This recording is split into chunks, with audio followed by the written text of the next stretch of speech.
আপনি যদি খালি ষড়যন্ত্র তত্ত্ব খুঁজেন, আপনার এইটাকে নিয়ে গেল ওইটাকে নিয়ে গেল, ভারতীয়রা নিয়ে হজম করতে পারবে? আর মানবিক করিডোর কিন্তু এখনো দেয়া হয় নাই। রোহিঙ্গাদেরকে যেহেতু আমরা সম্মানের সাথে তার দেশে ফিরিয়ে দিতে চাই, সেটার জন্য জাতিসংঘের সাহায্য আবার লাগবে। দ্বিতীয় যেটা চট্টগ্রামে খুব আলোচিত বিষয় দেখলাম আপনারা, এই যে মানবিক করিডোর, হিউম্যানিটেরিয়ান করিডোর যেটা দেওয়া হচ্ছে রোহিঙ্গা শরণার্থীদের ব্যাপারে, একটা জিনিস মাথায় রাখতে হবে যে রোহিঙ্গাদের বিষয়টা দুনিয়ার নজরে আনবার জন্য জাতিসংঘের মহাসচিবকে কিন্তু প্রফেসর ইউনূস ডেকে নিয়ে আসছেন, দাওয়াত দিয়ে এনেছেন।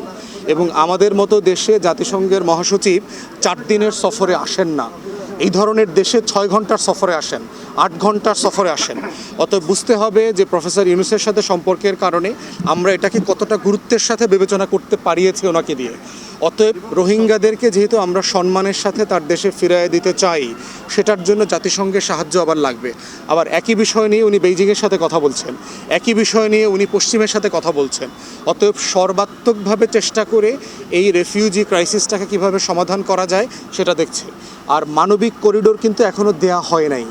যেটা আসছে সেটা হচ্ছে, যদি জাতিসংঘ চায় যে এখানে একটা মানবিক করিডোর দেয়া দরকার, তাহলে শর্ত সাপেক্ষে, আলোচনা সাপেক্ষে বাংলাদেশ এটা দিতে প্রস্তুত, এই রকম একটা বক্তব্য দিয়েছে।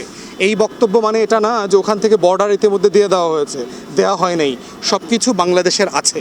অতএব আমরা যখন কথা বলবো, দয়া করে আমরা যেন কোনো কনস্পিরেসি থিওরি, ষড়যন্ত্র তত্ত্বের দিকে নজর না দেই, বাংলাদেশের স্বার্থটাকে মাথায় রাখতে হবে।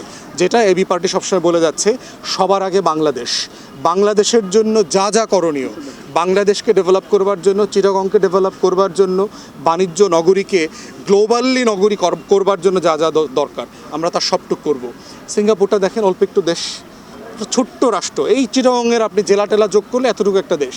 সেই জেলাটা পৃথিবীর 8টা ধনী রাষ্ট্রের একটা। তাহলে আপনি চট্টগ্রামকে আপনি সেভাবে চিন্তা করতে পারছেন না কেন? আপনি যদি খালি ষড়যন্ত্র তত্ত্ব খুঁজেন, আপনার এইটাকে নিয়ে গেল ওইটাকে নিয়ে গেল, চিকেন নেক নিয়ে গেল, ফেনি নিয়ে গেল, এত সহজ ভারতীয়রা নিয়ে হজম করতে পারবে? আমরা সারা বাংলাদেশকে বসে থাকবো তখন?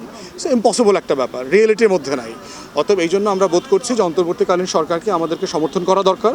যেখানে যেখানে ন্যায্য সমালোচনা করতে হবে সেটাও আমরা করব। এই সমর্থন সমালোচনা জাতীয় স্বার্থ প্রেক্ষিতে সবার আগে বাংলাদেশ, এই জায়গায় রেখে আমরা আমাদের আলোচনা, আমাদের লড়াই, আন্দোলন, রাজনৈতিক দল, অংশীজন যারা আছে গণ অভ্যুত্থানের পক্ষে, আমরা সবাই মিলে এটা চালিয়ে যাব।